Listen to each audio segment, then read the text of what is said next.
I'm the Reverend Bri-anne Swan, and this is Sermons from the East End for Tuesday, September 10th, 2024.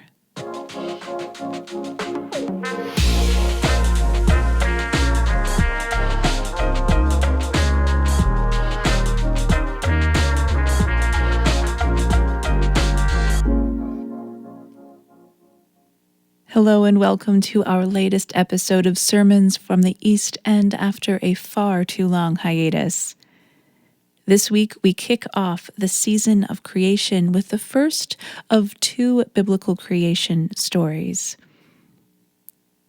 Listen now to Genesis chapter 1, verses 1 through 25.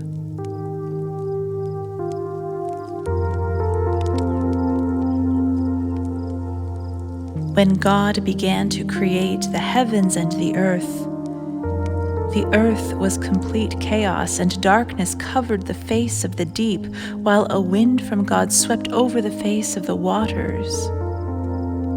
Then God said, "Let there be light," and there was light. And God saw that the light was good, and God separated the light from the darkness. God called the light day, and the darkness they called night. And there was evening, and there was morning, the first day.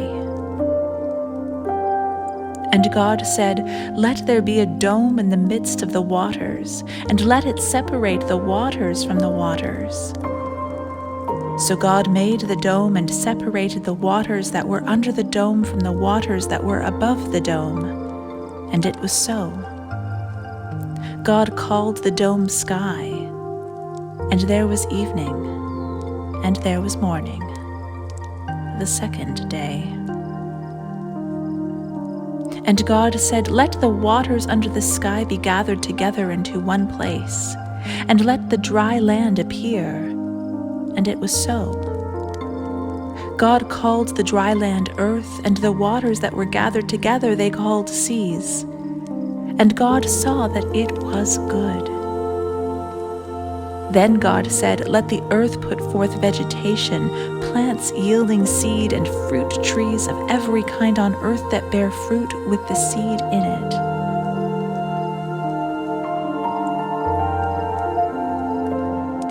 The earth brought forth vegetation, plants yielding seed of every kind, and trees of every kind bearing fruit with the seed in it.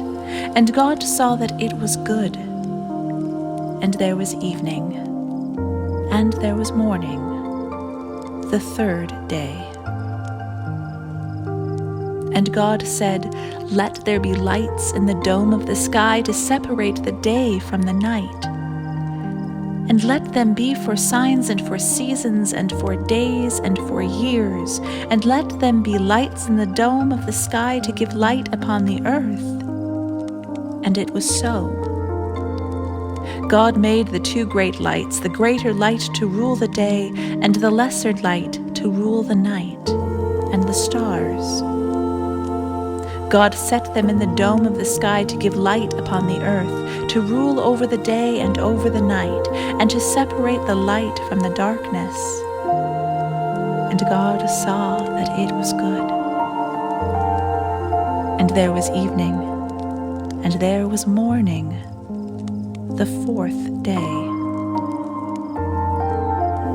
And God said, "Let the waters bring forth swarms of living creatures, and let birds fly above the earth across the dome of the sky." So God created the sea monsters and every living creature that moves of every kind with which the waters swarm, and every winged bird of every kind. And God saw that it was good. God blessed them, saying, "Be fruitful and multiply, and fill the waters in the seas, and let the birds multiply on the earth." And there was evening, and there was morning, the fifth day. And God said, "Let the earth bring forth living creatures of every kind, cattle and creeping things and wild animals of the earth of every kind. And it was so. God made the wild animals of the earth of every kind, and the cattle of every kind, and everything that creeps upon the ground of every kind. And God saw that it was good. Exactly 1 year ago, during my first sermon here with East End United, on the first Sunday of the season of creation, I shared a few things about myself, a crash course in getting to know me. I mentioned that I was, and still am, allergic to bees. I told you that Rain Dogs is the very best Tom Waits album, and I also shared that my Myers-Briggs personality type is INFJ, which stands for introverted, intuitive, feeling, and judging. I'm not sure how often Myers-Briggs is used these days, but there was a time, before my era in seminary, where every student went through the process of discovering their personality type, figuring out which of the 16 boxes they fit into. When I first took the test in high school, my results were pretty extreme. People exhausted me. I moved through life heart first, and I didn't care much for ambiguity. I preferred clear answers and straightforward paths. Even if I could accept that life wasn't black and white, I liked my world in primary colors. I needed to feel safe, maybe even in control. I wasn't good with mystery, unless it came in the form of a Nancy Drew novel. Neat. Solvable. But here's the thing about personality tests. Myers-Briggs, the Enneagram, what color is your parachute, love languages, and the like. They assume that who you are is what you value. That how you are now is how you will always be. And that was never true for me. I knew my comfort zone, but I also knew it wasn't a place that I should stay. And so on summer nights, I would take the old quilt my grand-mère made for me when I was born, and I would go out to the middle of our canola field. I would lie down, feel the cool grass between my fingers and toes, and let the breeze wash over me. I would suck on wild clover and listen to the night creatures sing and the river flow nearby. And then I would look up into that vast, breathtaking sky, a sky so wide it swallowed me whole, leaving me awestruck by its enormity. The constellations scattered like ancient stories, the stars and planets glittering in their distant realms. And there, here, among it all, Earth, our home, a tiny speck in an average solar system nestled in a galaxy far larger than I could ever comprehend. It was beyond anything my little brain could make sense of then or now. So far beyond anything one of my infamous flowcharts could explain. It felt holy, sacred, mysterious, humbling, beautiful, loving, sensual, terrifying, all at the same time. Oh woe is me. The first time that you touched me, oh, will wonders ever cease? Blessed be the mystery of love. These are the kinds of moments musical artist Sufjan Stevens captures so beautifully in his compositions. And in a few moments, you will hear Glasshouse sing one of his pieces. It is all Sufjan Stevens for the season of creation this year. You will hear Sufjan's words of this incredible mystery of love that we human beings have been trying to make sense of since the very beginning. And how did our many different ancestors try to make sense of the universe and our place within it? Not with multiple choice tests or questionnaires, but with art, with storytelling. The Anishinaabe people share the creation story of Turtle Island. Gitche Manitou, or Great Mystery, sent a flood to purify the earth after the original people, the Anishinaabe, fell into disharmony and violence. Only Nana Bojo and a few animals survived, floating on a log in search of land. Despite many attempts by larger animals to retrieve earth from the waters, it was the small muskrat who succeeded, sacrificing his life in the process. Nana Bojo placed the earth on the turtle's back, and with the help of the four winds, the earth grew into a vast island. In the Yoruba creation myth, the supreme god Olodumare tasked Obatala with creating the earth. Obatala descended from the heavens with a snail shell filled with soil, a white hen, a palm nut, and a chameleon. When he reached the waters below, he poured the soil out, and the hen spread it with her feet to create land. Obatala planted the palm nut, which grew into a tree, marking the beginning of plant life.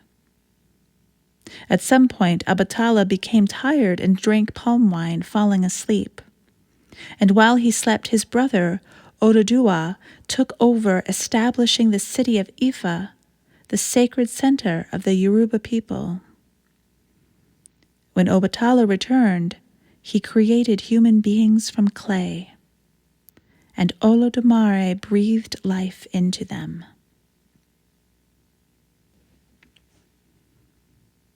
And then there are the creation myths that we find in our Bible. In the first one, God creates the world in 6 days, speaking it into existence. On the first day, God creates light, separating it from darkness to form day and night. On the second day, they create the sky, separating the waters above from the waters below.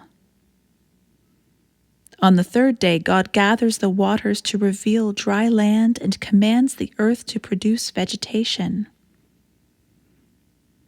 On the fourth day, God creates the sun, moon, and stars to govern day, night, and the seasons.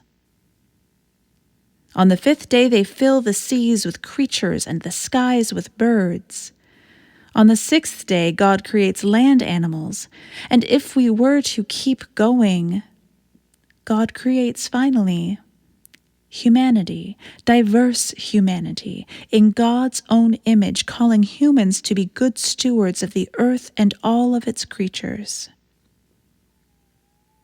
In fact, the diversity of creation is not just made in God's image, it is God. In future weeks, we will talk about how we haven't always been good stewards, and how many have sought dominion over creation rather than partnership with it. But we will get to that. For now, I want to speak to that confused girl wrapped in a quilt, gazing at the night sky in the middle of a field. We humans have been trying to make sense of this holy mystery since time immemorial. We keep trying and trying. Many of us seek rational, verifiable answers, something that might hold up in an episode of Law and Order, something science can explain.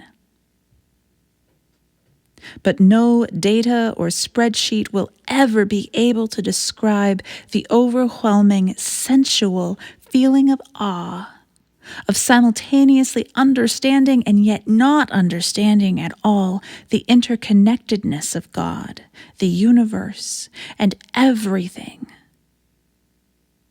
including us. And yet we keep trying. Leaning into mystery means sinking into wonder. We find some of this wonder reflected in a song of faith, one of the United Church of Canada's faith statements. It reads, "God is holy mystery, beyond complete knowledge, above perfect description. And yet, in love, the one eternal God seeks relationship. So God creates the universe and with it the possibility of being and relating. God tends the universe, mending the broken and reconciling the estranged. God enlivens the universe, guiding all things toward harmony with their source. Grateful for God's loving action, we cannot keep from singing. We witness to holy mystery that is holy love." This holy mystery that is holy love is at the heart of what it is to be, both as individuals and as part of the vastness that is creation. And so, blessed are the questioners. Blessed be empty moments spent in wonder. Blessed be the artists and the storytellers. Blessed be the stewards and the protectors. Blessed be summer nights spent staring at the sky. And blessed be the mystery of love.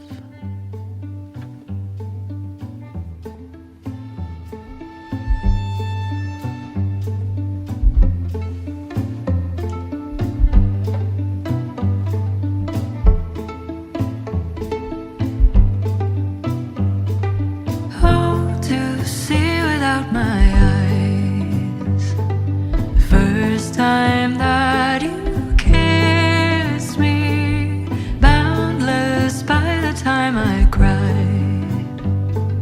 I built your walls around me. What noise, what an awful sound.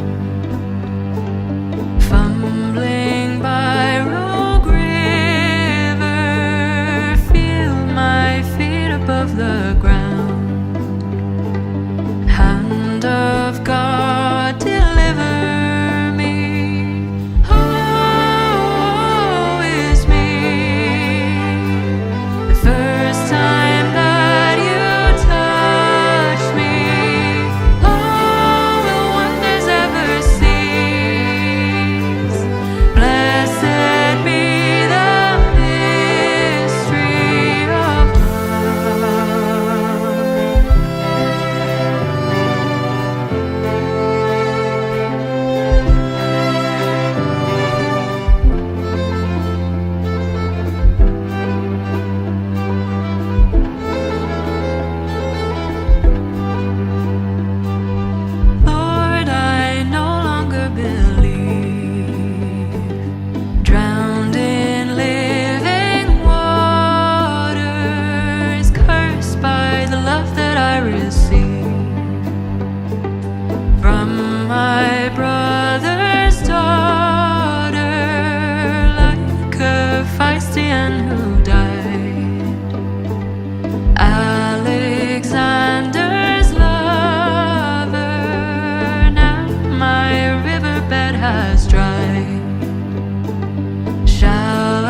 Find no other.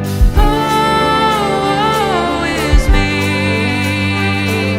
I'm running like a clover. Now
East End United Regional Ministry is committed to supporting our neighbours throughout the East End of Toronto.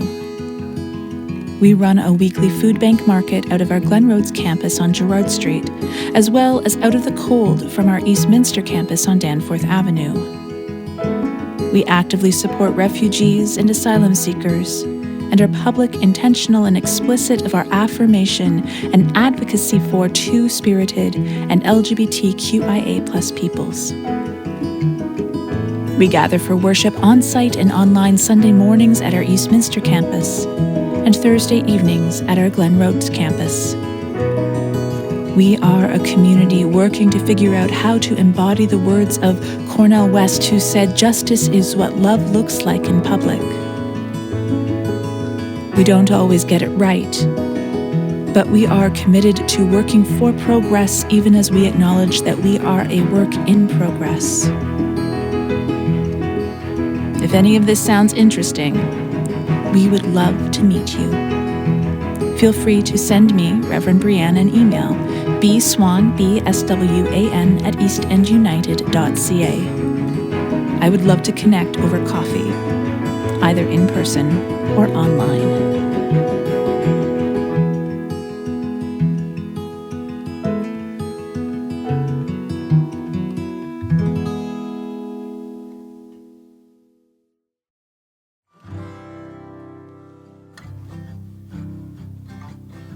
Thank you for listening to this week's sermon.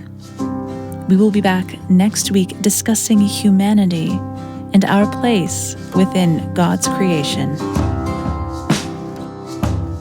If you've been enjoying listening to our sermons in podcast format, please consider subscribing and leaving a review in your podcast player of choice. It really helps us out a lot. Until next time, take care of yourselves and each other. East End United Regional Ministry is an affirming community of faith within the United Church of Canada. You can learn more about our community, including our many outreach programs, by going to www.eastendunited.ca.